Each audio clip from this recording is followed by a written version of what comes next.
Board of Education met today to make cuts, and those cuts ran deep. A lot of programs going to be affected. Budget cuts, forced layoffs. Educators are so fed up with the way things have been going. A lot of our teachers feel like they're being picked on. Children, our students, are the real casualties of this crisis. We've got to put a stop to the bleeding. We have to keep going. We have got to get it right. Educate Oklahoma, presented by Jim Norton Toyota. It's a tumultuous time for Oklahoma schools. Thanks so much for joining us. We're kicking off a statewide initiative called Educate Oklahoma. Over the next 2 nights and the weeks and months ahead, we'll look at what's working here and in other states, as well as what's not. We're also examining the lessons to be learned from a European country with a world-acclaimed education system. Now, a News 9 poll shows our public schools have plenty of room for improvement. We asked Oklahomans what grade they give Oklahoma schools. More people handed out F's than A's, but overall, Oklahomans give our schools a C+. Oklahoma may have scored better if the state spent more money in the classroom. Nearly 87% of people we surveyed believe it's key to raising the grade. As Aaron Brilbeck reports, instead, schools are forced to do more with much less. Oklahoma schools took a beating this year with massive cuts in state funding, with the blanket economy crippled by falling oil prices, coupled with years of tax cuts and corporate Thank you, Shannon. We see you. The problem will likely get worse before it gets better. That looks great. Nichols Hills kindergarten teacher Tori Shoecraft puts a smile on her face every morning, trying to make the best of a bad situation. Specifically, the lack of money for schools and for teachers. It is frustrating, especially when, as teachers and our principal, we are cutting back everywhere. The state's $1.3 billion budget deficit led to $74.4 million in cuts for public education. For the state's largest district, Oklahoma City, it was really brutal for our school district. We had to cut $30 million, which resulted in us laying off 208 teachers. A one-time boost in state aid allowed the district to rehire all but 83 teachers. We invited a lot of people back, but unfortunately there are people who chose to leave the profession. When you factor in all spending, federal, county, and state, per pupil spending is consistently rising, but not by much. In November, taxpayers will consider a 1% increase to the sales tax to pay for, among other things, a $5,000 pay increase for teachers. The tax would raise $615 million, but only $378 million would be used for teacher pay increases. The rest would be used for other education programs. They are willing, if lawmakers at the state capitol can't figure out something else between now and November, they are willing to take one for the team, so to speak, and raise their own taxes, their sales taxes, to the highest in America. Dave Bond of political think tank OCPA Impact would rather see lawmakers cut unnecessary spending. The $200 million in subsidies for out-of-state and foreign wind companies, that's really going on. Some of it is maybe tobacco settlement endowment trust, earnings money, TSET earning funds, which are over $40 million a year. OCPA Impact also recommends eliminating state sponsorship of NBA games and non-critical travel, saving $39.8 million, and using savings from employee health insurance for raises for teachers. The floor on that is estimated at about another $100 million a year. That's set to kick in, as we understand it, October 1st of this year. Those savings have not been designated in the budget that state lawmakers just passed. OCPA Impact says the state needs to focus on long-term solutions, especially with another massive budget deficit and deeper cuts looming. It doesn't look promising, so it's scary. In Oklahoma City, Aaron Brilbeck, News 9. Aaron mentioned the 1% sales tax hike for education. Our poll Real quick, Shannon, yes, this is a Q&A session. So what you guys are watching here now on Facebook is that I have Representative Shane Stone with me and Senator David Holt, and we are going to be discussing everything we're watching on News 9 right now. So I see a lot of you are talking and commenting, asking some questions. Continue that. As soon as we get to commercial break on News 9, we will address a lot of these questions and a lot of these comments that you have here. So stick with us as the two continue to watch the special on News 9 that's airing right now.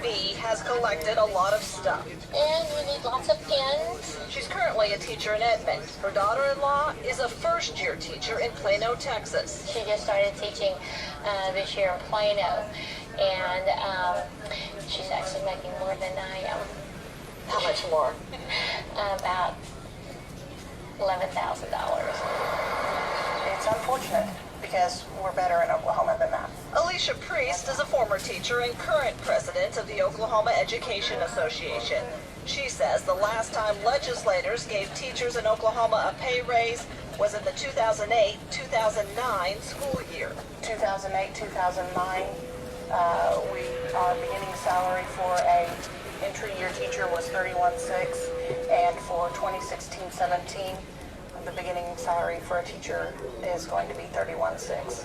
And while lawmakers this year were quick to blame low oil prices and OPEC for failing to increase education spending, Priest points to North Dakota, another oil state that managed to sock away more than $614 million for schools when times were good.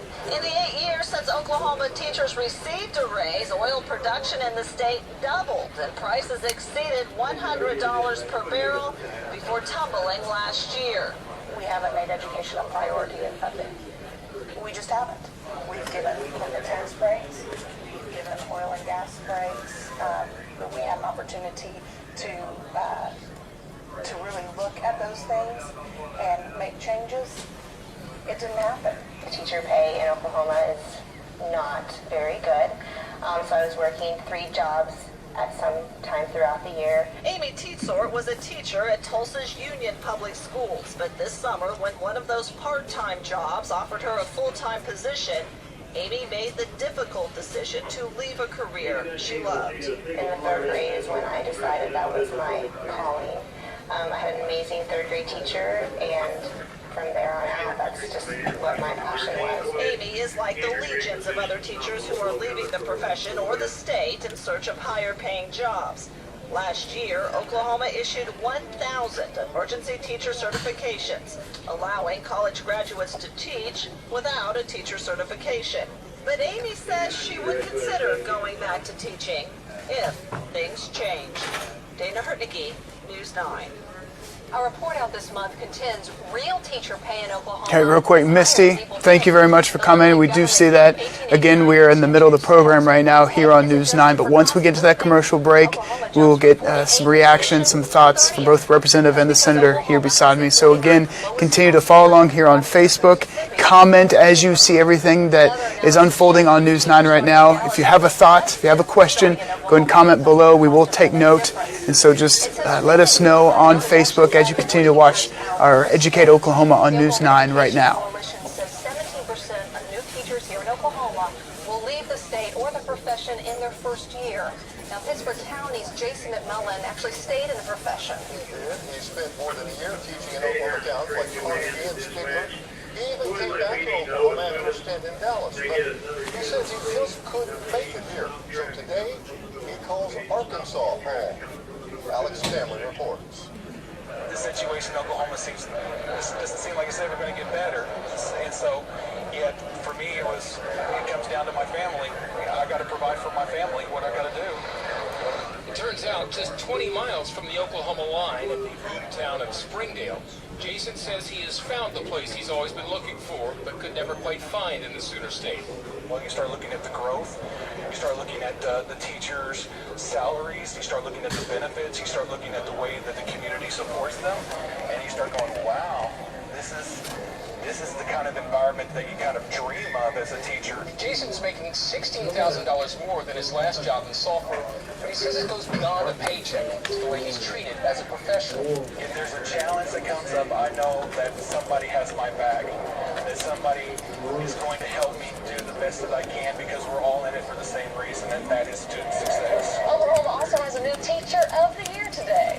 Oklahoma Teacher of the Year, make sure I have this right, is Stephen.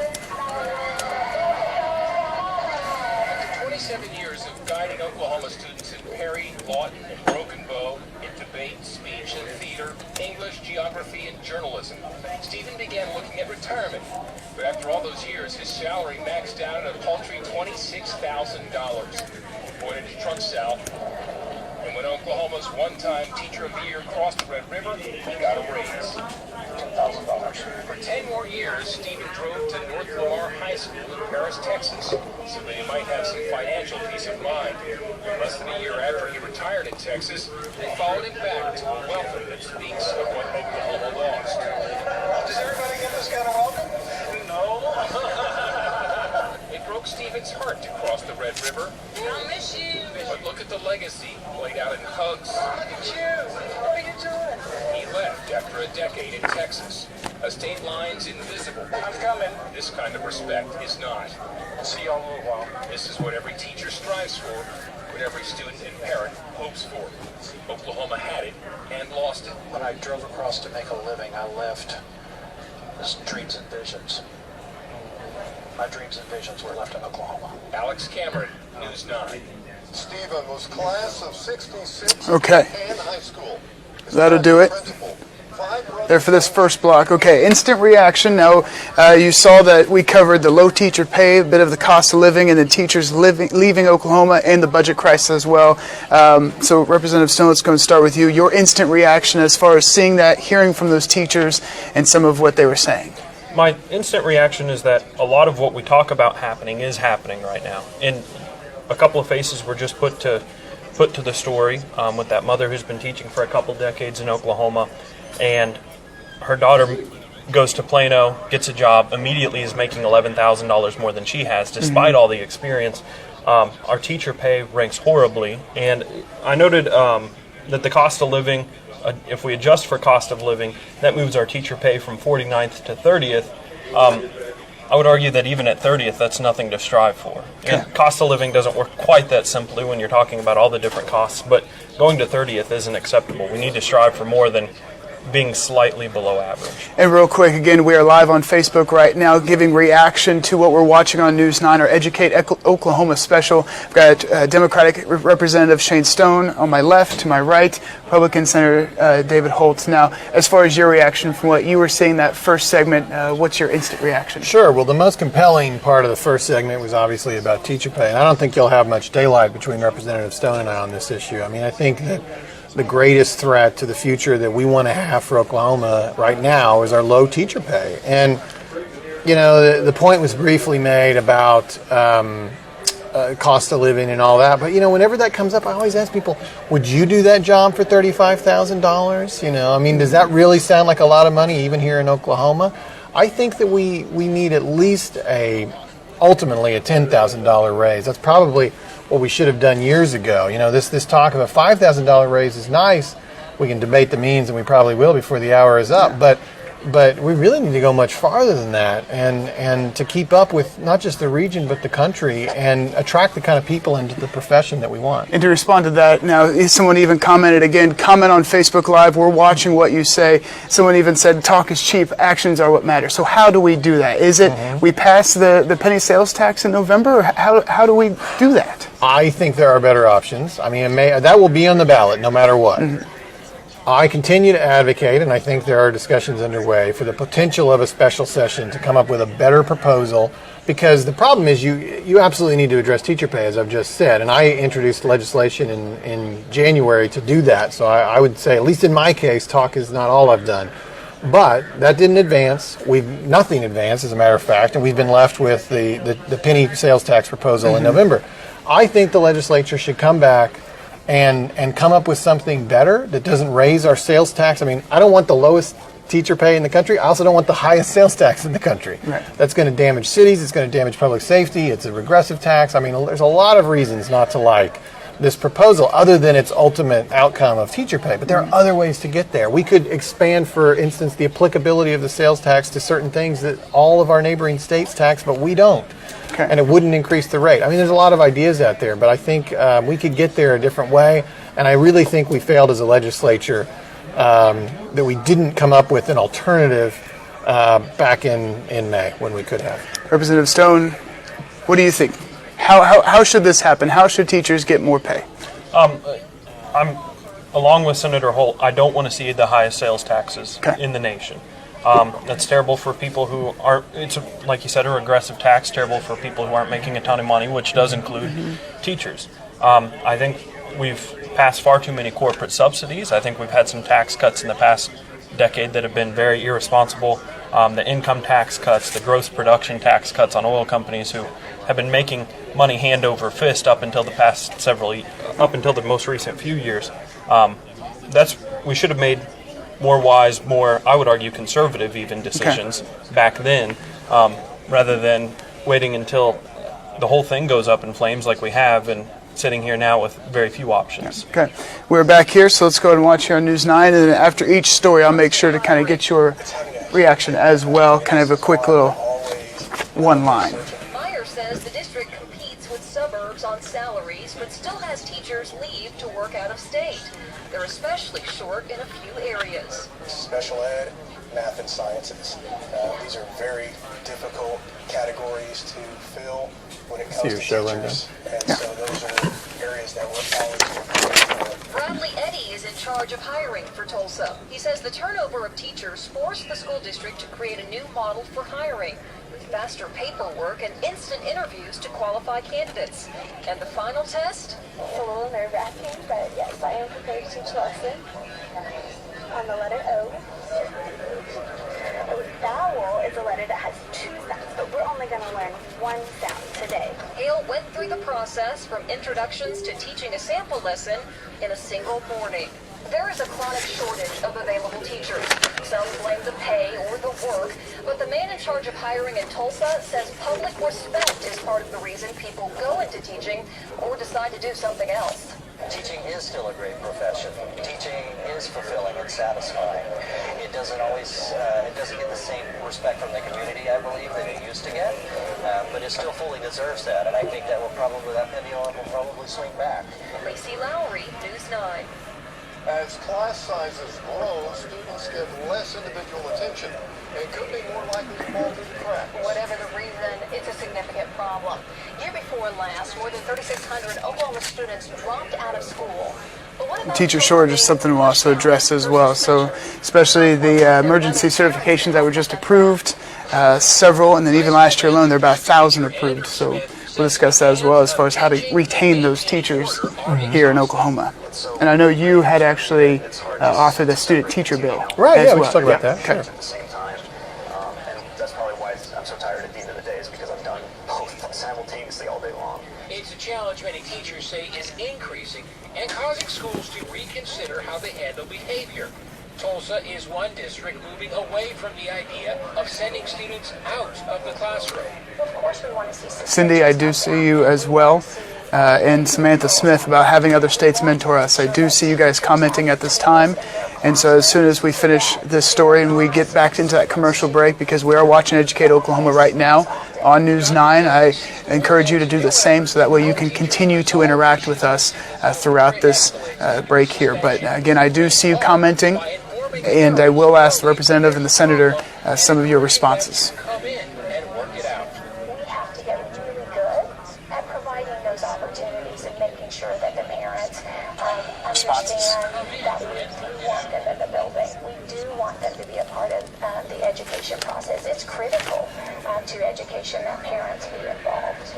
But schools and PTA groups find parents aren't as involved as children reach upper grades, a trend they'd like to turn around. There's a misconception, I think, that when some parents feel that if they're too nosy or too involved with their schools or their children's schoolwork, that they feel like they're a helicopter parent. Allison Taylor is the parent of 3 children in Moore Public Schools, and she's a recruiter for the PTA. Always know your teacher or your kid's teachers, even if it's middle school and high school. I think it's important for them to know that you are a parent and you do care. Dr. Ebony Johnson has spent the last 3 years as a high school principal, and in that role, sometimes... Cheryl and Cindy, I both see that you asked about the lottery. Bring that up here in just a moment. Out of school, they truly were not, the behaviors were not changing as a result of us sending them home. After making a concentrated effort to engage parents to improve student behavior, she's a believer that parents are key. And I truly believe it changed the parental component piece, the culture of our building in that regard. Parents knew that we expected them to come in. The correspondence that I sent out stated that... Again, continue to comment and let us know what you think. We are airing Educate Oklahoma right now, our 1-hour special, our in-depth look into Oklahoma education. So Educate Oklahoma is airing right now on News 9, also on news9.com. So feel free to watch, then turn back here to Facebook, and I'll give your responses and reactions to the representative and senator during the breaks. It can be stressful for teachers and overwhelming for students. Okay, we are going to another break here on News 9. So real quick, we had several comments following in earlier in our break. We spoke on teacher pay money for education as well. So again, this is Democratic Representative Shane Stone. To my left and to my right, Republican Senator David Holt. And so let's go and start with you this time around. As far as the lottery money, we've had multiple people comment about the lottery money, saying this was promised to them. This was going to help education. And their big question is, where is it? Yeah, great question. I mean, there's never been a marketing effort better than the lottery, because people 12 years later still talk about it like it was the solution to all education funding problems, and I guess that's how it was presented. But I mean, the bottom line, I was looking at the comments and I saw somebody call for an audit. I mean, honestly, the reality of the lottery is it simply doesn't bring in that much money. I mean, that's the bottom line. I could give you a 20-minute explanation, and if you Google, Alex Cameron did a report on this a few years ago that I was in, and you could get a more in-depth exploration. But honestly, the bottom line is it doesn't bring in that much money. Then that money is divided between common education, what we're talking about tonight, K through 12, pre-K through 12, and it's also given partly to higher education. And then, there's 520 school districts. So when you divide all of that, what meager money there is that comes into the lottery, it's just not a difference maker. I mean, I think it's like less than 1% to a school district's budget. So it's just not that much money. When it was very originally pitched, we were talking about $500 million.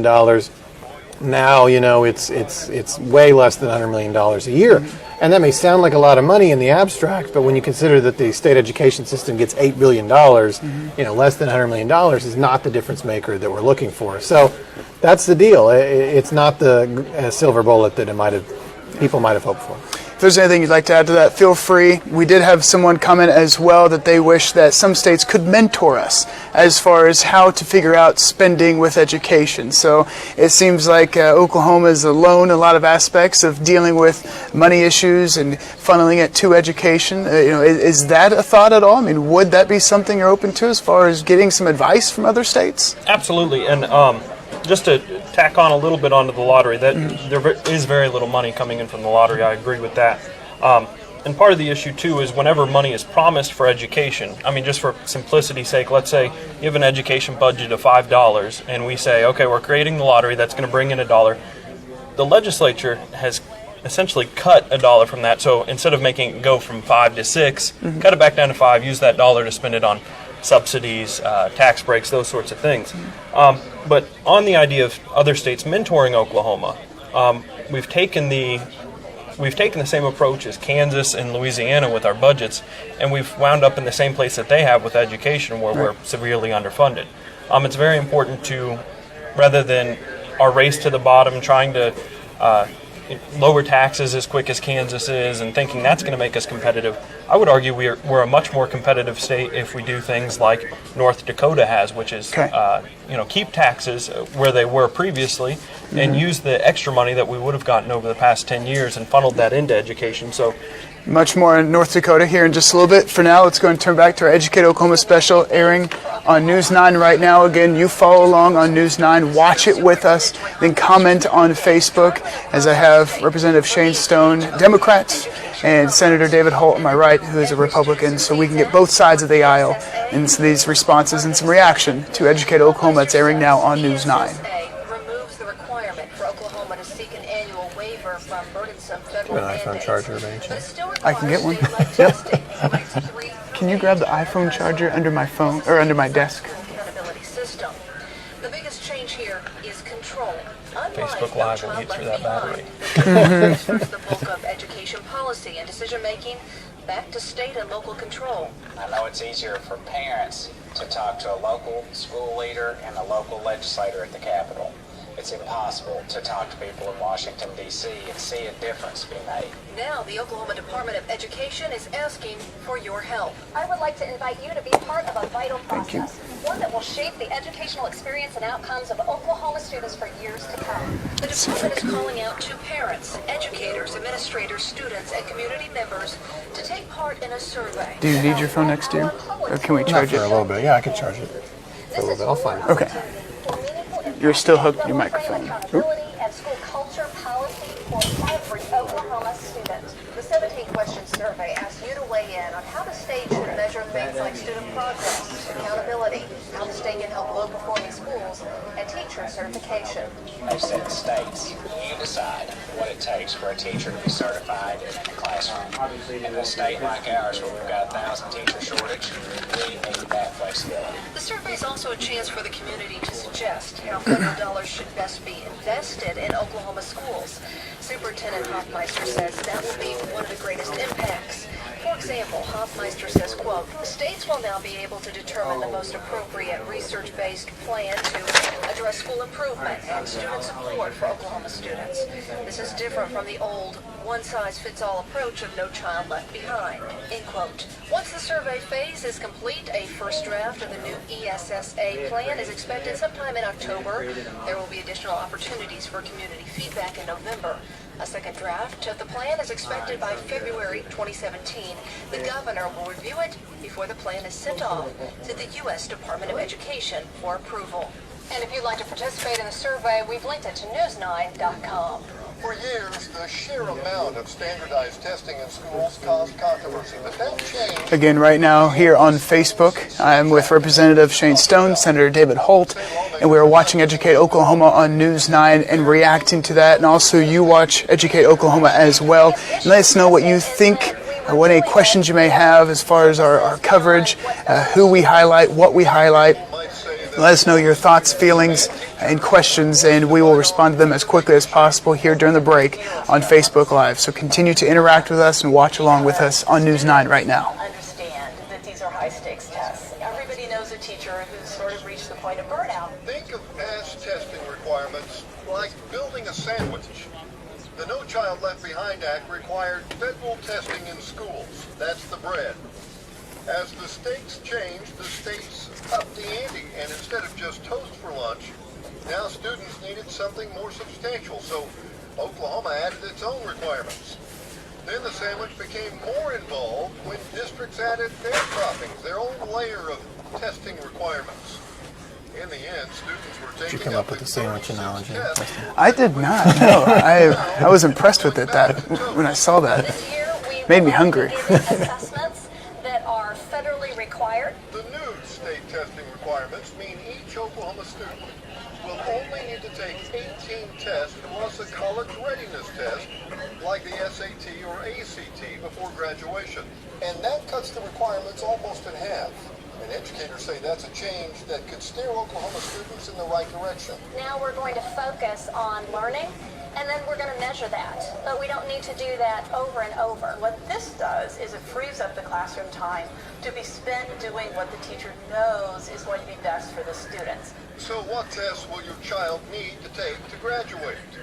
Students will still begin testing in 3rd grade each year until 8th grade. Students will be required to take one test in math, one test in English/language arts. Dan Myers, thank you. Students will also take science tests in 5th and 8th Again, grade. just like we saw from Dan Myers, and I see several of you commenting, watch along with us. Let us know what you want me to ask. These two here beside me. So they are here for you to answer your questions and your concerns as well. So again, watch along at News 9, and then also follow us on Facebook as well, and comment with any questions or concerns you may have. So we are here waiting for your comments, and again, I will pass those along to the representative and to the senator.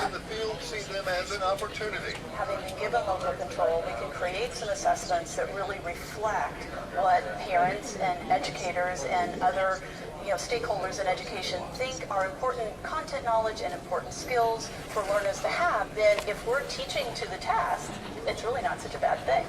Still ahead, the critical role science, technology, and engineering and math play when it comes to it. Okay, if you're just now joining us here on Facebook Live, welcome. We are here for you. So here to my left is Representative Shane Stone, Democrat. On my right, Senator David Holt, Republican. So quick reaction, we were talking about mandates and school testing as well. We got rid of No Child Left Behind, and that really seems like that was a bipartisan issue. Oh, absolutely. Republicans and Democrats came together. We wanted to eliminate a lot of the mandates for testing. I remember from touring one school in my district, they were losing weeks to testing in elementary school.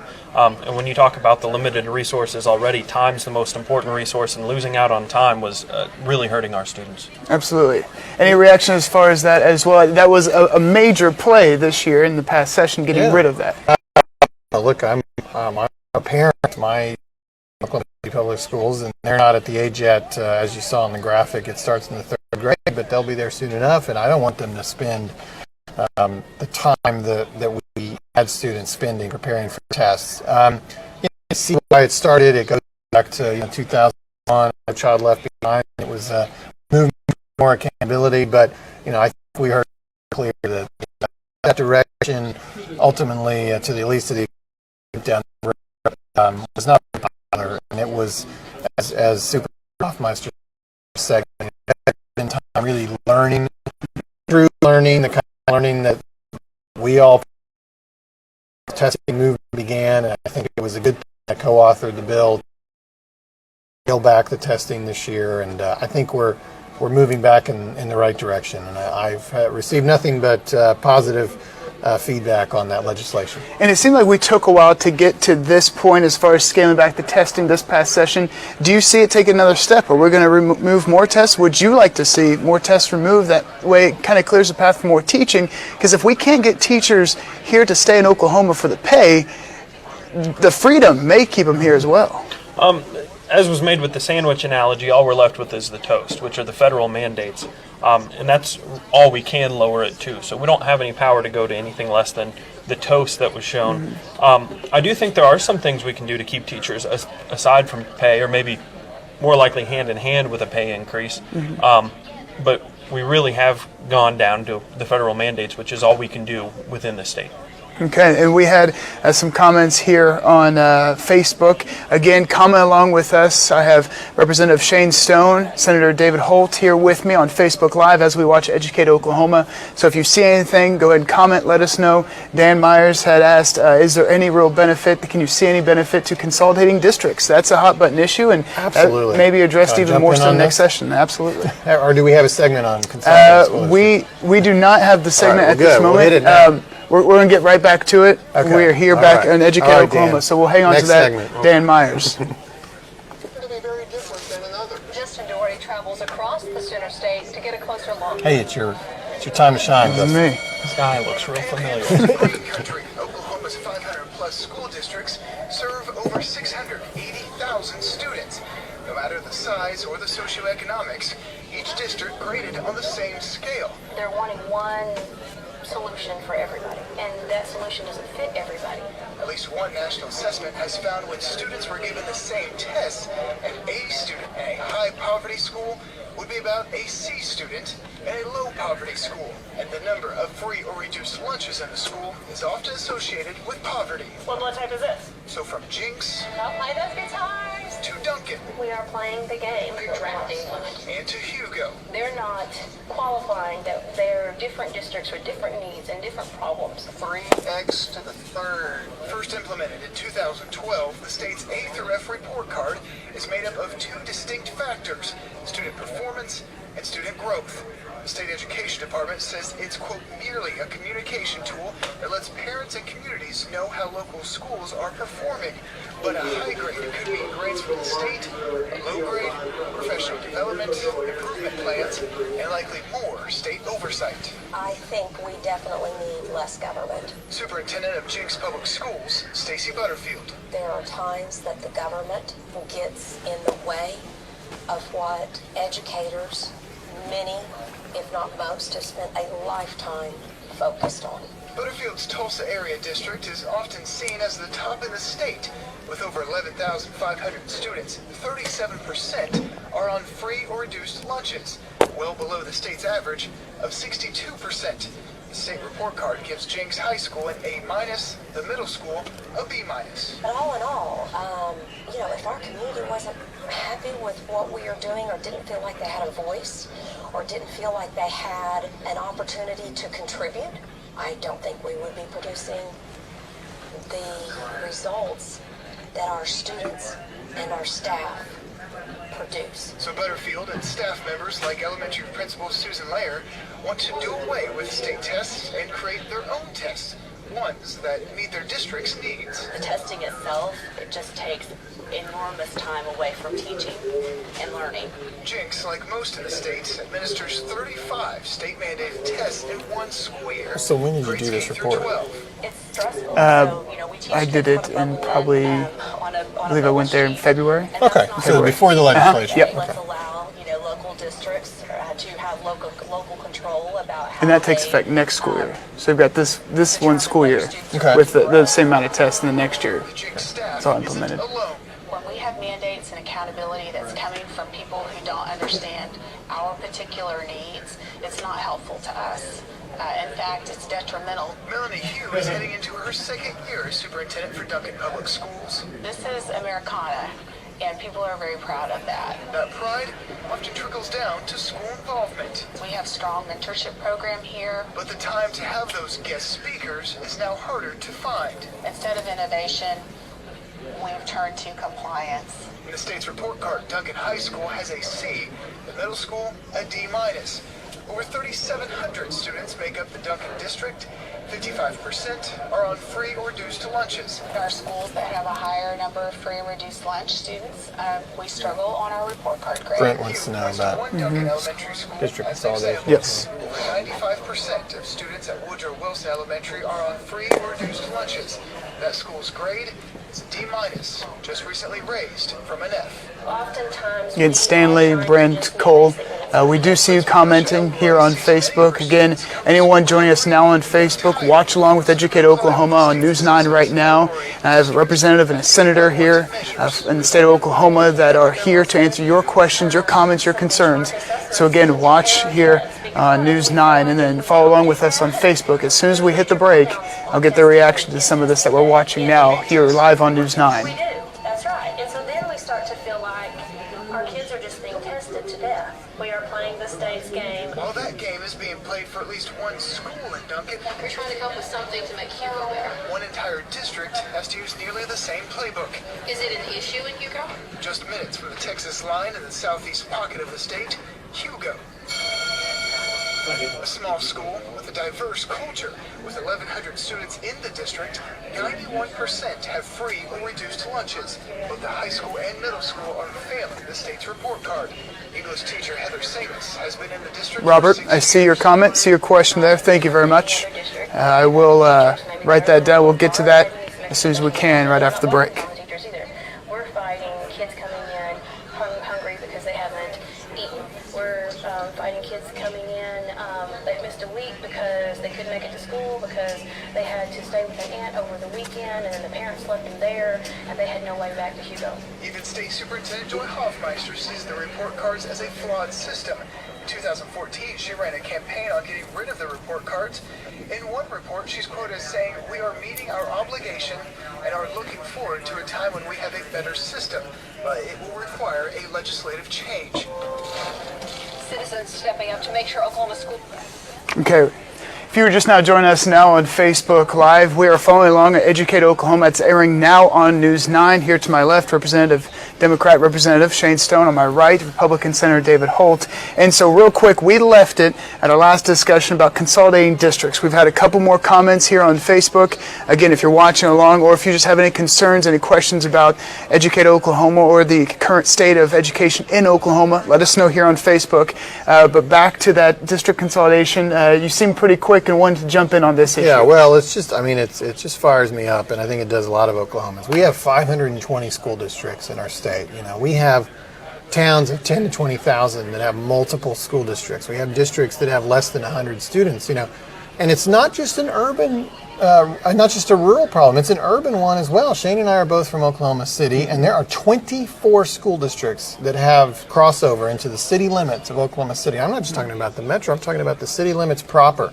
So not only does it have an inefficiency component to it, where money that's being spent on superintendents could be in the classroom paying teachers more, it also has a uniquely urban component as well. Low-income populations in the urban areas are very mobile. Any teacher in an inner-city school will tell you that their class turns over, 50 to 75% during the course of a year.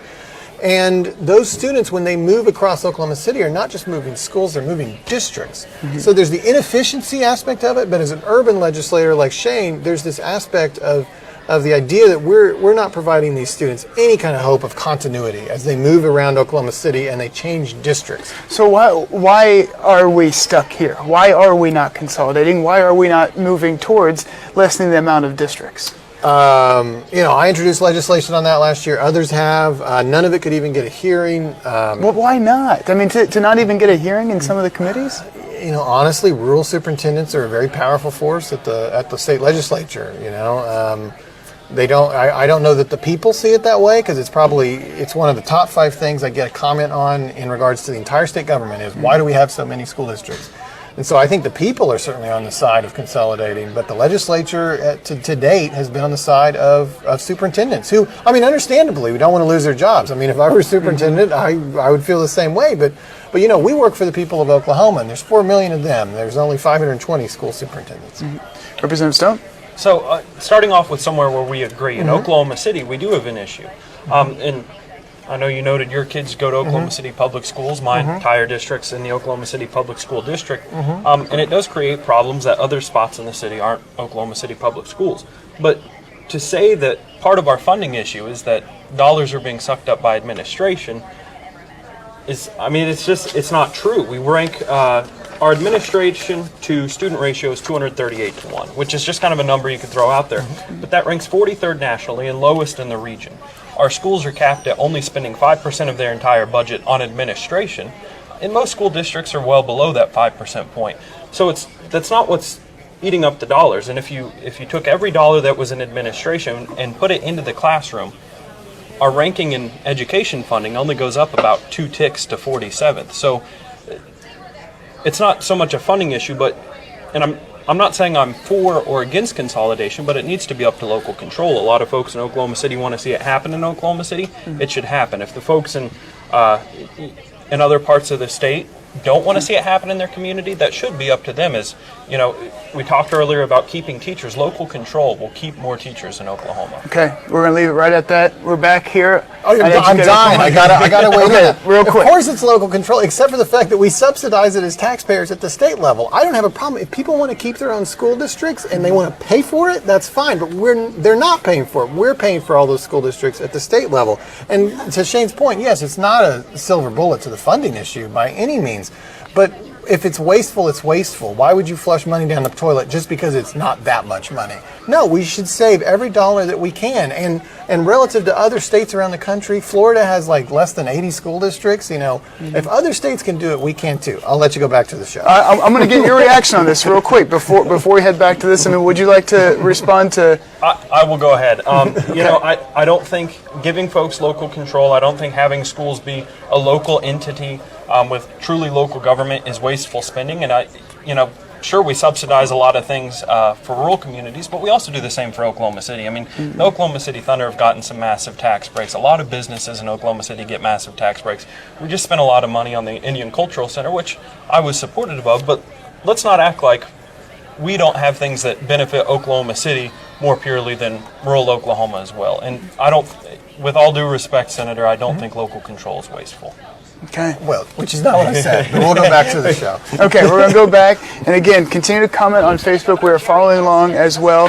And so we are watching Educate Oklahoma here on News 9 right now. Again, follow along with Facebook and make your comments, make your questions, and I will pass them along to the representative and the senator right now here on Facebook Live. End up being filled by students coming from other states because we have not generated that base of interest in our own students, and programs like this can help us grow our own future workforce. Now that state lawmakers cut public textbook funding, Union now relies on grants and bond money to pay for Project Lead the Way. My hope is that our state government is able to see the value. They listen to business and industry, and they see what STEM is able to offer our students, and they're able to find a way to invest in STEM curricula. Robin Marsh, News 9. We have a list of all the districts and schools that use Project Lead the Way. It's on our website right now, news9.com. With funding tied, education foundations from one side of the state to the other. Okay, right now here on News 9, we are discussing education foundations. So follow along with us here on News 9, and then as soon as we get into the break, I'll ask the representative and the senator their responses and their reaction to what we're watching now on News 9. So stay with us. He turned to the Sand Springs Education Foundation for a $4,000 grant. It's groups like the foundation that puts extra stuff like this that kids can't go up. And see. You can't go back? I think it's right when you join. Oh, okay. Yeah, if you guys would like to go back and read any of them, there's some of them there. Foundations are a rare bright If spot. I can real quick, I just want to pull that up on my phone as well. Sure. Local foundations helping our public schools, towns all across America and cities than any other state per capita and in the nation. We're number one. Today, there are 223 of them across the state, from the largest in Oklahoma City and Tulsa to the smallest in Ninnekah. Karen Rose's job is to help them get started and nurture them along the way. And they want to promote excellence. They want to encourage innovation in their community and with the teachers and show support for them in that way. But it's never enough. No foundation can satisfy all that needs to be done in any Oklahoma school system. But it feels good to try. It's just too important not to. People want to be involved in something they feel like where they can make a difference. Starting young. Up next, the big Okay. difference in early childhood education. If you're just now joining us here on Facebook Live, we just left a great discussion about consolidating districts, but the core of that discussion is really funding education. How are we going to do so? We've actually had several people bring up the cigarette tax here on Facebook. So Representative Stone, again, if you're following us along here on Facebook Live, I have Democratic Representative Shane Stone here with me, Republican Senator David Holt here on Facebook Live, responding to what we're watching on News 9 right now from Educate Oklahoma. So Representative Stone, I'll let you go first as far as the cigarette tax. We've had several people here, and also one person, James Walton, he had asked Representative Stone why the Democrats voted against a cigarette tax that could have helped education. Absolutely. I voted against the cigarette tax, and I have no qualms with my vote there. One of the issues with the cigarette tax is that it was a regressive tax. But the larger issue with the cigarette tax, and especially leaning on it to fund something as important as education, is it is the most rapidly declining source of revenue for the state. The fact of the matter is, when you raise that tax, the first year you see some increase in the money coming in, but people are quitting smoking at rapid rates already, and mix that in with a tax, and before you know it, you're back to where you are with a large budget hole, and you're having to find a way to fill that. So you're saying you just couldn't depend on it? Right. It's completely completely non-dependable, because in the future years when people quit smoking, as has been the trend, that money will go right back away. Okay, and did you have a second point as well about the cigarette tax, or would you like to? The regressive nature of it, the fact that it affects lower income people, that it was a tax on purely cigarettes, it wasn't a tax on cigars or anything like that, and it's no surprise when you see it where the bill comes from. It's coming from very wealthy pockets of the state. They're quick to tax working class Oklahomans, but didn't want to put that same tax on cigars or anything else that would have affected them in the same way. Would you like to respond at all about the cigarette tax? I don't think there's that significant cigar sales, and I certainly would have supported that as well. I absolutely supported the increase in the cigarette tax. Cigarette smoking is putting an incredible burden on our healthcare system. Plus, we could have gotten the benefit either for Medicaid or for teacher pay. It was one of the most cynical and shameful things I've ever seen at the state capitol, and I've seen quite a few when the Democrats voted against it, not on principle, but just because they didn't want to be part of a solution. They hoped that there would be some electoral advantage in November if they could continue to make the budget situation worse, and I think that was very unfortunate. And I do just want to clarify, for me it wasn't, I don't have an election in November. I have nothing to worry about there. For me it was as simple as it was on principle. But also you have to remember that even if every single Democrat in the House would have voted yes on the bill that was put in front of us, the bill would have failed because not enough Republicans voted for the cigarette tax increase either. But even if every single Republican had voted yes, the bill would have failed. That's right. You needed some from both sides. Yeah, there weren't enough on either side to get the job done. Okay, we are back here on News 9 right now with Educate Oklahoma. So again, tune into News 9 right now, watch along with us, and then I'll have the representative and the senator respond to your comments and your questions right here on Facebook. 73% of the state's 4-year-olds are in 99% of the state's school districts. What looks like child's play is so much more. Their vocabulary is expanding, their listening skills growing, they're learning direction, interaction, and self-control skills. They won't just enter kindergarten better prepared, but an established body of research shows they will enter adulthood years from now better positioned to stay out of prison, earn higher salaries, and enjoy a greater quality of life. Lori Painter leads this class. And whenever you see their light bulb finally go off, they just get so excited, and it's amazing to witness. And that excitement is not just a flickering light bulb moment, but can be measured initially on a third grade assessment test.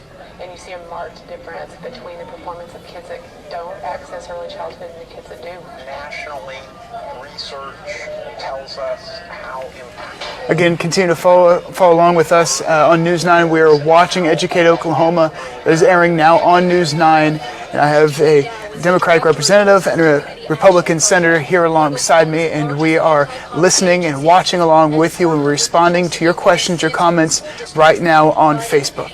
Birth to 4-year-old education that includes enrichment and parent training for families. If we get the kids off to a right start, we'll dramatically shift the odds in their favor so that when they grow up and want to have children of their own, their children are not born into a low-income household. Since it was first offered in 1998, Oklahoma has become a national trendsetter in early childhood education, the second state to offer and generously fund universal 4-year-old classes, and still ranked among the top 5 states nationally for access to them. In states that make it a priority to educate our youngest children, like Georgia or Oklahoma, studies show students grow up more likely to read and do math at grade level, graduate high school, hold a job, form more stable families of their own. We know this works. That's 3 years ago when President Obama pitched Congress for a national early childhood program to mimic Oklahoma's. Woman Susan Bumgarner was sitting in the First Lady's box. She was there to represent Oklahoma's commitment to its youngest children. Bumgarner is in her 24th year working with them at Oklahoma City's Wilson Arts Integration Elementary School. It's easier for them to learn at this age. The things that, the behavior and the beginning academic skills, it's easier for them to learn now. And I want that for them, but they deserve it. Still, early childhood classes are not immune to the state's crippling budget cuts, and that remains a lingering worry for those who've nursed their success. One cannot till the soil and plant the seeds and do the initial watering and then walk away and expect that we're going to harvest a flourishing crop. Lisa Monahan, News 9. Educate Oklahoma is just... Okay, we are going to break now here on News 9. And discuss the And so we'll be back on News 9 here in just a moment. But right now we are live on Facebook. I have Democratic Representative Shane Stone to my left, Republican Senator David Holt to my right. Now, we are responding to your questions, your comments throughout the night here on Facebook. So anything you see on News 9, comment below here of our video and let us know what you think, what you feel about what you're watching, or just anything in general. Now, let's go ahead and go back to the thought of the special session. So we had somebody comment, Robert here on Facebook commented and wanted to make sure that that special session that you mentioned that you are in favor of, make sure that that money goes to teachers. They don't want to see it go to administrators right now, but they want to make sure it goes to teachers. How can you guarantee that to the people of Oklahoma? Well, I'm only one of 149, so I can't make any guarantees. But I can't imagine that if we came into special session and did a teacher pay proposal, I guess what he's implying is, would we do a proposal where we just give education like $300 million and leave it to them on how to spend it? No, I'm confident that it would be a proposal to raise the teacher pay scale, which is actually in statute, by presumably at least $5,000. And so therefore, yeah, it would go directly to teachers and not to administrators. I'm just sure that, although it falls short of a guarantee, I'm just sure that that's what would be under consideration. Representative Stone, you didn't really mention much about the special session. Are you in favor of that? And then especially taking that money and giving it to the teachers? If we have a good solution in place beforehand, yes, we need to make sure we're very careful with the idea of a special session because it does cost the state money to send legislators to the Capitol. You have to turn the lights on, you have to have the staff at the Capitol to support the train while it's running. So we need to make sure everything's in place beforehand. It is earmarked for teachers and is going to teachers. And we also need to make sure it's not one-time money that we're spending on the teachers, but a long-term solution, so that way we don't find ourselves in a deeper budget hole next year and just wind up making the cuts back on education.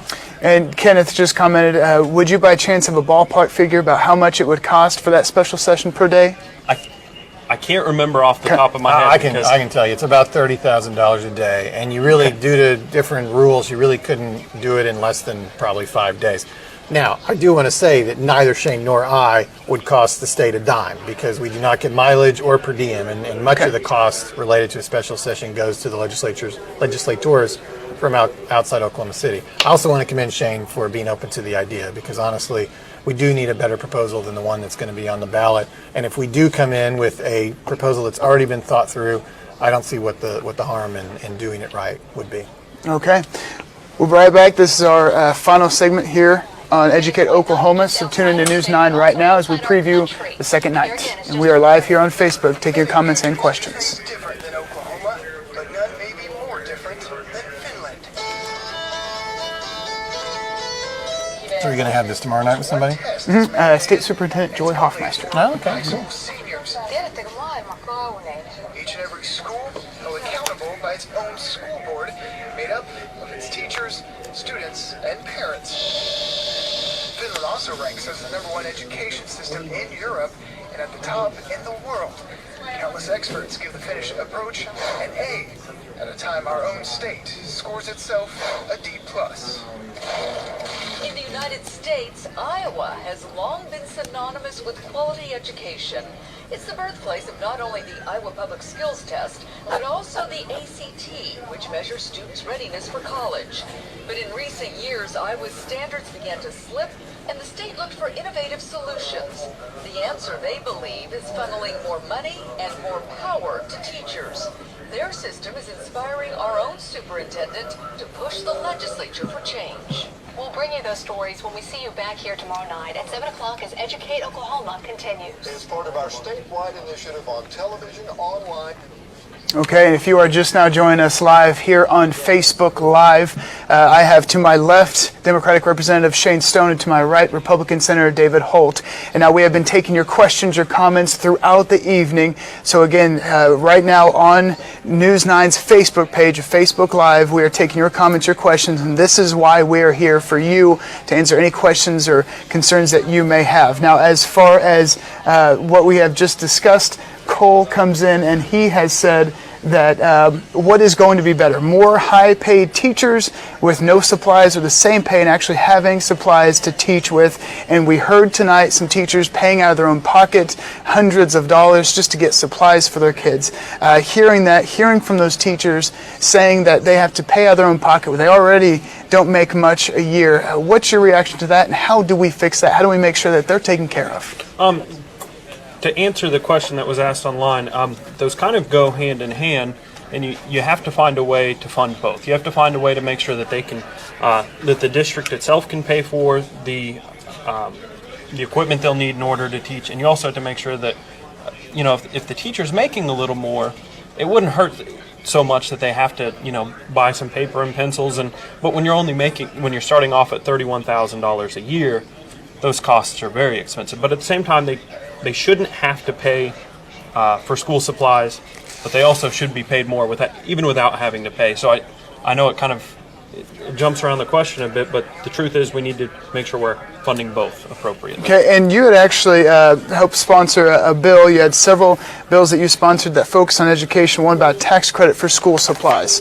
That I believe did not make it out of committee. Could that come back in the session? And where do you build from that? We're looking at it, but it was a bill meant really to make a statement because with where we're at politically with tax credits, I don't think that bill is likely to even get a hearing in committee, which it didn't this past year. Mm-hmm. But the statement was that if we're going to give tax credits to corporations and to businesses large and small alike, we should be giving tax credits to our teachers as well. Whenever they have to go spend money on school supplies, they should be able to write that off on their state taxes. But truthfully, it's unlikely to be heard in committee. You thought to a bill like that? Yeah, I think that's interesting. I like the idea, there's been some proposals out there to give teachers a complete immunity from income tax in the state of Oklahoma. That would even be more generous. I don't think that's entirely a gimmick. I think if we're looking for ways, and it was discussed in the program tonight, we're looking for ways to value teachers and to make them feel valued and special. What's better than to be the only people in the state of Oklahoma that don't have to pay income tax? I think it's kind of interesting. I think all of those ideas are worth exploring. Okay, real quick, after the entire hour, the hour is now complete on Educate Oklahoma, but we are still live on Facebook taking your comments, your questions. Here to my left, I have Democratic Representative Shane Stone. On my right, Republican Senator David Holt. Now, as far as the complete hour, I saw you taking some notes. Anything stand out to you? Any one or two things that you would like to build off of, maybe take with you into even the special session if we have one, or next session? The few notes I took, I think the one thing that'll stick with me especially is the teacher has been teaching here for a couple decades, and her daughter moved south to Plano, began teaching, was immediately making $11,000 more than her mother. There also was a brief discussion on special education, which, special education right now in Oklahoma is hurting more than people realize. The special education student to teacher ratio is 23 to 1. And especially in special education, we have to keep the class sizes low, not just below 20, but we really need to be in the low teens, because those are students that take a lot of attention. And that's what makes American public schools great, is that they teach literally every student that walks into the door. Anybody can come get an education, so we have to make sure we're taking care of special education and education in general. Okay. Senator Holt, is there anything, one, two things that really you have that passed out? Well, clearly the issue of the year, decade, is teacher pay, and that was still the most compelling part of the special, and it's the thing that we need to do, and we need to do right. And as I've said in this program and in other venues, it's the single greatest issue keeping us from having the future that we want for our state. And on the one hand, on November 9th, I would be happy that teachers would get a $5,000 raise, but I'd be much happier if we could find a better way to do it than the sales tax. And I still think there's time for a special session that does it responsibly and quickly, and with the thought-out proposal that's already been agreed to, and we can get in and out of there as fast as possible. I still think that's the best outcome. But one way or another, teachers need a raise. I'd propose $10,000. One thing I will say, if we don't have an alternative and we do $5,000 through the Bourne proposal in November, that can't be the end of the conversation. And I know that's the political culture in Oklahoma. We'll all pat ourselves in the back and we'll say, oh, we did it. We got them their teacher pay raise. Well, goodness, $5,000 is what we should have given them a decade ago. So, we've got to continue the conversation even beyond that. But the problem is people will be so drained by the fact that we're now paying the highest sales tax in the country. I'm afraid they're not going to want to have that conversation. And that's another reason why I'm a little concerned about the proposal currently on the table and would like to see something better. Okay, and you had mentioned that you would like to see something better. Is there one or two particular things that you like, that have your attention of what that solution may be? Absolutely, I'll tell you. So the House, a lot of members of the House in the most recent session spent a great deal of time looking at what sales tax is applied to around the region and around the country, and found that there were lots of things that other states routinely apply sales tax to. That we do not here in Oklahoma. So just totally making up this example because it's probably not true. But let's pretend that in Oklahoma this is $1 and it doesn't have sales tax, but in Arkansas it's $1.08 and it does have sales tax. Well, if your neighboring states are doing that and other states around the country are doing that, I think that's something that's reasonable for us to look at, and it's a better proposal. Broadening the base is a better proposal than increasing the total rate. And that's leaving potentially hundreds of millions of dollars on the table. And I think you're going to see that be a part, quite possibly, of an alternative proposal. It may not be something that we would do in a vacuum, but look, we have a gun to our head. This proposal is going to pass because the people of Oklahoma want to see a teacher pay raise, and rightfully so. But it can be defeated if there's a better idea on the table that gets the same result. And even the proponents of the proposal, I think, would agree with that and would welcome that. I think they expected the legislature to provide an alternative, and we failed at that. But there's still time.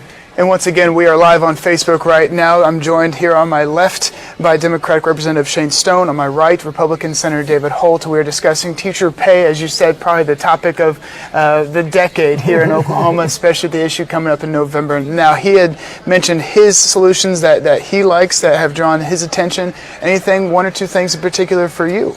I would say, most importantly, we need to roll back some of the irresponsible personal income tax cuts that were passed just a few years ago. The average Oklahoma family is going to see $40 back from that income tax cut. Meanwhile, they've seen fees go up on everything from the license plates that we're going to get this year to entry to state parks and things like that. We're seeing, and I think instead of maybe talking about what sales tax is applicable to, which is again regressive, affecting the lowest income Oklahomans, we need to talk about broadening that tax base, not just across different types of taxes, but making sure that Oklahomans that are very well off are paying their fair share, and we're growing with businesses that are growing inside of Oklahoma. And we're still getting a lot of comments. Again, feel free to comment any questions, concerns you may have. This is why we are here, for you to let us know how you think, how you feel about education in Oklahoma. We just got done watching night 1 of our special Educate Oklahoma. We'll have night 2 tomorrow night, focusing on more solutions and seeing what else is out there. Looking at Finland, looking at Iowa. We'll have that tomorrow night. But for now, we have some ideas here on Facebook. Even one individual threw out the idea of a gas tax. Well, everyone, you had mentioned with the cigarette tax, failed because it just wasn't dependable. Everyone uses gas. Would that even be out in left field to possibly have a penny per gallon tax on gas? Your thoughts on that? Because we are mentioning it here on Facebook, and a viewer even said that. What about taxing gas? Yeah, I think one of the things that ought to be done with the gas tax is it ought to be indexed against gross production, so that way when oil's at a very high price, oil companies are paying their fair share, but those people that are seeing that price go up at the pump don't necessarily see those tax increases. And when oil drops down and we're paying $1 at the pump, and oil companies aren't doing so well, maybe they don't pay as high in taxes, but those of us that are paying $1 at the pump compared to the $3 we may have been paying a couple years ago would be paying more. But again, we have to be careful with what we're taxing, because as many county commissioners in Oklahoma will tell you, while gas seemed like a really dependable place to go for taxation, with a lot of new federal standards on motor vehicles, vehicles today are using less gas, and that actually is a place where we've seen less revenue come in because of the increased efficiency of motor vehicles. Okay. Any response as far as the idea? Again, we had someone comment, a gas tax. About 12 years ago, the people of Oklahoma rejected a gas tax increase by an unbelievable margin. It was like 80% plus, and that was to be used for roads, which nobody at that point disagreed with the idea that we needed to fix our roads and bridges in Oklahoma, which were woefully inadequate at that time. Recent polling just in the last year, scientific polling showed there was still no appetite for a gas tax increase. There was a great deal of interest in a cigarette tax increase. Ultimately we're representatives of the people, and we can't ram things down their throat. There's just no appetite for a gas tax increase, but I think there's a lot of open-mindedness about some other methods. You had mentioned open-mindedness. You guys had both mentioned the urgency. You even used the metaphor, the gun to our heads to get something done. Now, why wasn't anything done this session? I mean, as far as both sides knowing that a solution is needed, we're now here discussing a special session. So why wasn't anything done in this past session? This feeds into something I've been talking about as long as I've been in the legislature, which is the nature of the process is just broken. I mean, we're there for 4 months. We try to cram all this stuff in. The budget is always kicked till the very end, and then only a handful of people are involved in it. And then, Shane probably would be shocked to know how much little I knew more than him as a minority member in the House. He might think that I'm on the inside, but really it's really just 4 or 5 people who know everything, and then it just kind of gets sprung on us in the last week. And what that leaves is a situation where you could almost really just do like one big thing, and the budget was the big thing this year. And so, as people kind of caught their breath in the final hours of session and started to think, well, what else did we need to get done? Well, time was out. It was too late. There were some great ideas for an alternative proposal to the Boren tax plan, but there just wasn't enough time and not enough energy for everybody to focus on that after they had done the budget, which literally passed in the last day on the House side. So, it's a broken system that's not conducive to doing more than one big thing in a legislative session. So, I mean, that's ultimately the real explanation, and it's a situation we deal with every single year. It would take leadership to try to break through that and try to, somebody could have said, certainly the governor could have said, I'll veto this budget unless you also send me a teacher pay plan. Right. I mean, those options were certainly on the table, but it wasn't in our culture to pursue them. Would it be as much of a line as saying that it wasn't a priority? It wasn't the priority that it should have been? Because you say it ran out of time. I think it should have been. I think we should have done two big things this year. I think we should have passed the budget, and I think we should have funded a teacher pay raise. I guess I would fall into the camp that says it wasn't made the priority that it should have been. Clearly, because it is so important that now we're talking about a special session, which is very rare in our recent history. And what did you see on the inside there, inside the Capitol? Why wasn't anything done in that session? It was, and it sounds like we agree quite a bit. It was a complete lack of leadership at the Capitol this year. I know everyone watching right now is on Facebook, so they're pretty savvy on social media. So I urge you, just take a look any day the legislature is in session. Look at the Oklahoma House of Representatives Twitter feed, and you will see when we went into session and when we got out. And it's Monday through Thursday most weeks, and you'll see there are weeks that go by where we don't do a thing. We gavel in at 9:30, we sit around, watch a couple introductions, and we're out of there by 11. And it's the time management up at the Capitol is absolutely terrible. We don't hear most of the proposals. I've had, in the last two sessions, I've brought forth 16 bills, and I've gotten one committee hearing on my bill. And it wasn't because there wasn't time. There's plenty of time throughout the week. It's because you're a Democrat. Well, a lot of it's because I'm a freshman Democrat, let's be honest.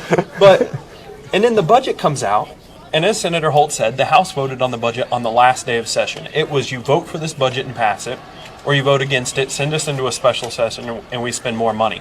And they go around and they break arms on that vote. And when a few people hold all the power and they don't have to answer to the public, when incumbents are winning almost all the races, when districts are gerrymandered like they are, we aren't going to see that leadership that we need to see up at the Capitol. Is the answer a longer session? The answer is a fuller session, because we don't utilize the 90 days that we have at the Capitol. We utilize maybe 20 of those days, truly on the floor and in committees. I think a longer session, you would just see more days of nothing, and you would see more days spending $30,000 on per diem and mileage for legislators outside of the city area. Not a longer session unless it is also a fuller session. And not to think it's too far afield, but I've proposed budget-only years so we do a budget every single year, but every other year, that's all we would do. Mm-hmm. And I think we'd do a better job with budgeting if we did that and we dedicate more time to it and also have more time for policy proposals to kind of ripen. Now, there may have been a failure in leadership during session, but I will commend the governor for raising the issue of a possible special session, and I think she has the great potential here to leave a real legacy if we can get a real proposal done that's better than the one that's currently on the table. Yeah, and wanted to maybe move the conversation on to A through F report cards. So we had heard the teacher in Duncan say that they are playing the state's game. They have, the Duncan superintendent had said they have gone from innovation to compliance, and even the state superintendent said it's going to take a legislative change, the A through F report cards. They feel that it is that one labeling system, even though each individual district has its individual needs. So as far as the A through F report cards, first off, do you think that's the right solution? If not, what could we do? Because it seems that the legislators will want to hold the schools accountable, but how do they do that to the liking of the districts? So the A through F system is completely in shambles. I don't think it accurately reads how a district does compared to the cards it's dealt, because as we saw, in Hugo, 91% of students are on free and reduced lunch compared to 62% statewide, and no surprise they're failing. So it doesn't grade the Hugo school district in comparison to the fact that they're dealing with a lot of lower income students. It doesn't grade Oklahoma City Public Schools against the fact that a lot of lower income students, a lot of English as a second language students, which does create unique challenges. I do also want to point out, I noticed on the special that Superintendent Hoffmeister discussed doing away with the A through F grading system, and that was in October of 2015, and she said it's going to need a legislative fix, and we didn't see anything this year. And we have to see something in the very near future because it isn't an accurate way to tell how schools are doing. You know, there's literally no repercussions related to the grading system. It is merely a source of information, and if you don't like it, ignore it. That's the way I've always felt about it. I don't think it's I don't think it's something worth spending a lot of time on. I think it's fine. My kids are in a school here in Oklahoma City Public Schools, and I don't always love the grade, but I always feel like if I don't like it, then I should do something to help it get better. And if I don't want to worry about it, then I just shut it out. I mean, it doesn't cause you to have less funding or more funding or anything like that. It has absolutely no material ramifications. It is simply an informational curiosity, and I think it's fine. As far as putting the label on schools, though, I mean, if you're labeled an F and you're walking around, you go to that source, you go to the state website, and you see that F next to your school, and you got to work all year trying to get these kids You ready. can't convince me an F school is secretly an A school. I mean, there's obviously work that needs to be done there, and I think that should be a sort of a motivating factor for schools that find themselves in that situation. And I think you can find a lot of stories like that around the state since the grading system came into being. Even though Duncan superintendent had said they have gone from innovation to compliance now, because trying to raise that grade because so much weight is carried on that A through F report card grade. But no, what weight? That's what I'm saying. It doesn't mean anything. It doesn't lead to less funding, more funding, anything. I mean, I'm glad it's important to her and that she's trying to raise her grade, but I mean, she doesn't need to do that if she doesn't want to. if I may chime in, currently there's no funding attached to whether you are an A through F school. Right. But there was a bill this year to release mandates on A, B, and C schools, mandates such as what classes you have to have and how those classes are taught, just real small mandates. But we were talking about schools that are D and F schools, so many Oklahoma City public schools not having the freedom to teach that these other schools that A, B, and C schools are having.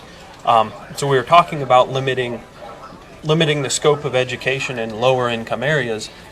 Right now, the A through F may not carry much weight, but we aren't far off because that bill passed the House, and I think it didn't get heard in the Senate or got pigeonholed somewhere in the Senate. But, I mean, we aren't far off from it having real impact. Okay.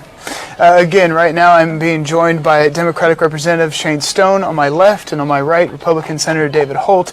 We're taking your questions, your comments, your concerns right now on Facebook Live here on the News 9 Facebook page. We just got done watching Educate Oklahoma, the first night of our two-night special about education in Oklahoma. So I see you guys both taking notes. Is there anything that you feel that you would like to address at this time as far as in response to the program that we just watched?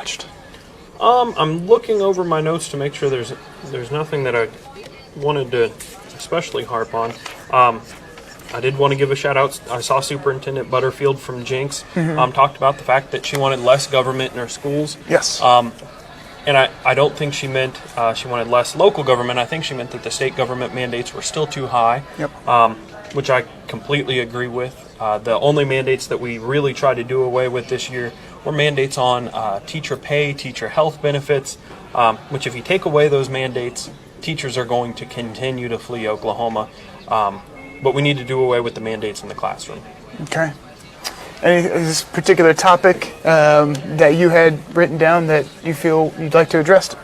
No, I mean, again, my highest priority is teacher pay, and I think we've certainly talked about that at length. I agree with Representative Stone about fewer mandates. Ultimately, it's funny how a lot of people who oppose charter schools are describing charter schools when they describe what they'd like to see in education.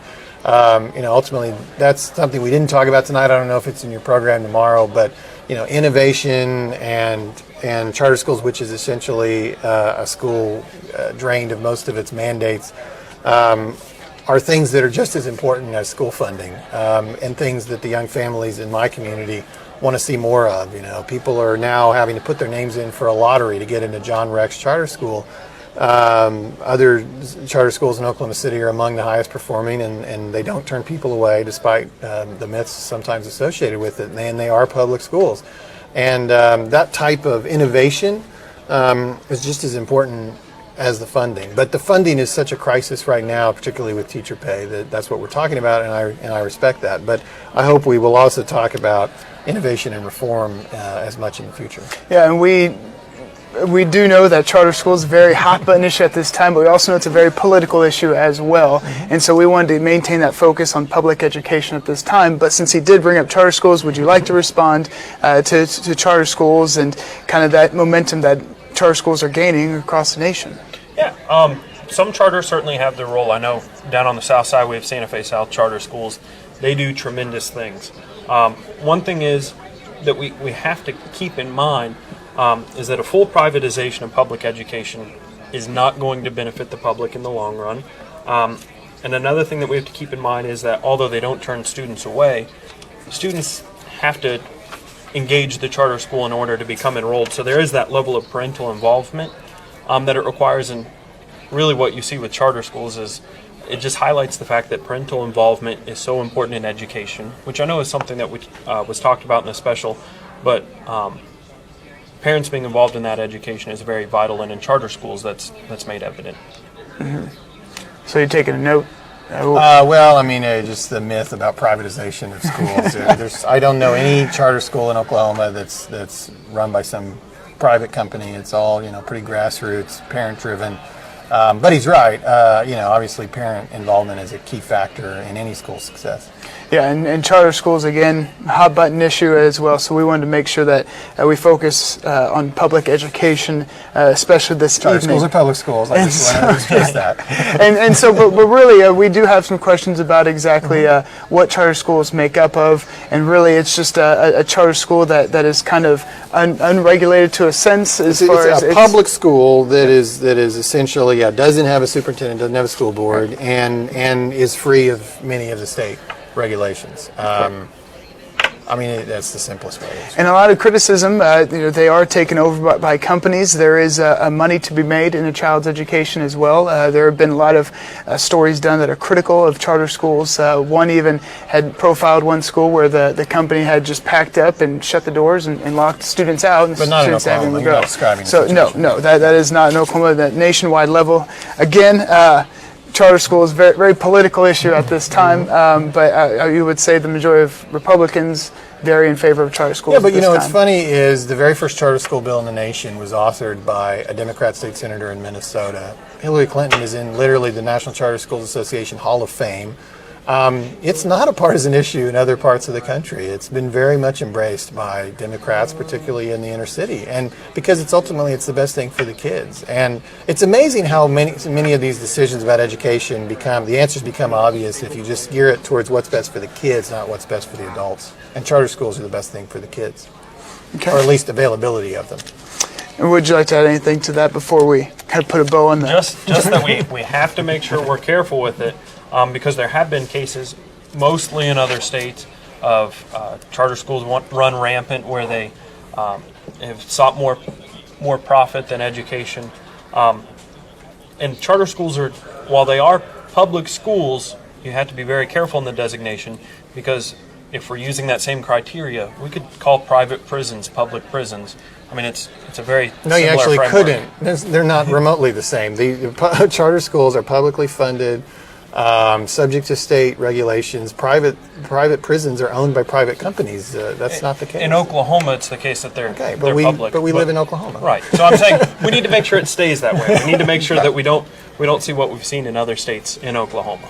Okay. Fair enough. All right. So again, focus tonight on public education, the current state of that right now. Now, we did have one question a little bit earlier that said, how many legislators are actually watching tonight? So I thought that'd be an interesting question. You work with legislators for months in the year. So, your thoughts to maybe a question like that. So we had one viewer that said, how many legislators do you think are actually watching tonight?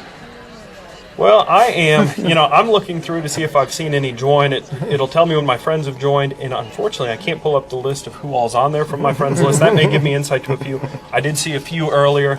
I also saw a public school teacher that's running for office. Mickey Dollins joined just a little bit ago. So several legislators are watching, and I've seen a lot of people that are running for the House of Representatives right now that are on my friends list that shouldn't they be knocking doors, Shane?